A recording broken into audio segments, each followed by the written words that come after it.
খুব দুৰ্ভাগ্যজনক ঘটনা শিলং মেঘালয়ত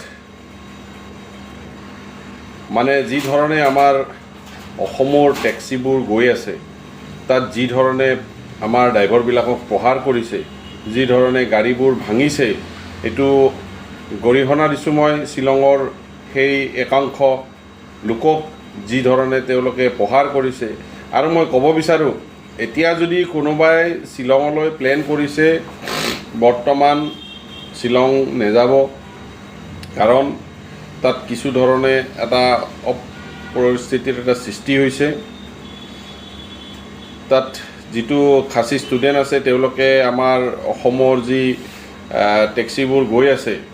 সেই গাড়ীবিলাকৰ ওপৰত যি ধৰণে অত্যাচাৰ কৰিছে এনেকুৱা ঘটনা পূৰ্বতেও হৈছিলে আজিও হৈছে সঘনাই এনেকুৱা ঘটনাবোৰ ঘটি থাকে কিন্তু মই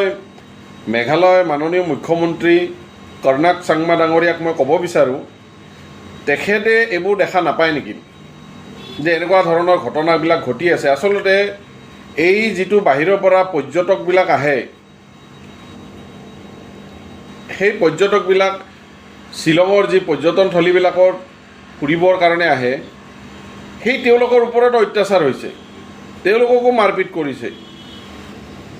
এইটো এটা বৰ বেয়া কথা হৈছে কাৰণ মেঘালয়খন টুৰিজিমৰ ওপৰত চলি আছে বাহিৰৰ পৰা যেতিয়া মানুহবিলাক অহা বন্ধ হ'ব তেতিয়া তাৰ মানুহবিলাকে কি খাব বালি শিল খাই থাকিব নেকি গতিকে মই ক'ব বিচাৰোঁ যে আমাৰ অসমৰ পৰা যোৱা যি ড্ৰাইভাৰবিলাকক যি ধৰণে তেওঁলোকে অত্যাচাৰ কৰিছে তেওঁলোকক যিটো মাৰপিট কৰিছে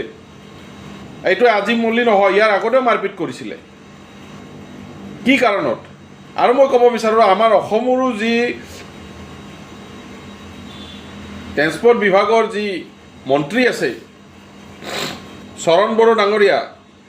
তেখেতে কি নাকত তেল দি শুই আছে নেকি এইবোৰ দেখা পাইছেনে যদি দেখা পাইছে তেতিয়াহ'লে তেওঁৰো কৰ্তব্য আছিলে তেওঁৰ দায়িত্ব আছিলে যে এই ঘটনাবিলাকত তেওঁ আগভাগ লোৱা কাৰণ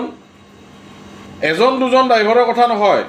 ইয়াত শ ড্ৰাইভাৰৰ জড়িত হৈ আছে হাজাৰ হাজাৰ ড্ৰাইভাৰ জড়িত হৈ আছে তেওঁলোকে যিটো অসম টু মেঘালয় যিটো অহা যোৱা কৰে বা পৰ্যটকবিলাকক যি ধৰণে অনা নিয়া কৰে তেওঁলোকে তাৰ পৰা কি বাৰ্তা লৈ যাব পৰ্যটকবিলাকে যে ইয়াত এনেকুৱা ধৰণৰ ঘটনা হৈছে ইয়াত নাহিব আৰু সেইটোৱে কি হ'ব অসমতো প্ৰভাৱ পৰিব মেঘালয়তো প্ৰভাৱ পৰিব আজি সেই ড্ৰাইভাৰবিলাকে গাড়ীখন চলাই খাই আছে তেওঁৰ ঘৰখন চলাই আছে যেতিয়া মানুহ অহা বন্ধ হ'ব তেওঁলোকে ঘৰখন কেনেকৈ চলাব তো সেইকাৰণে মই ক'ব বিচাৰোঁ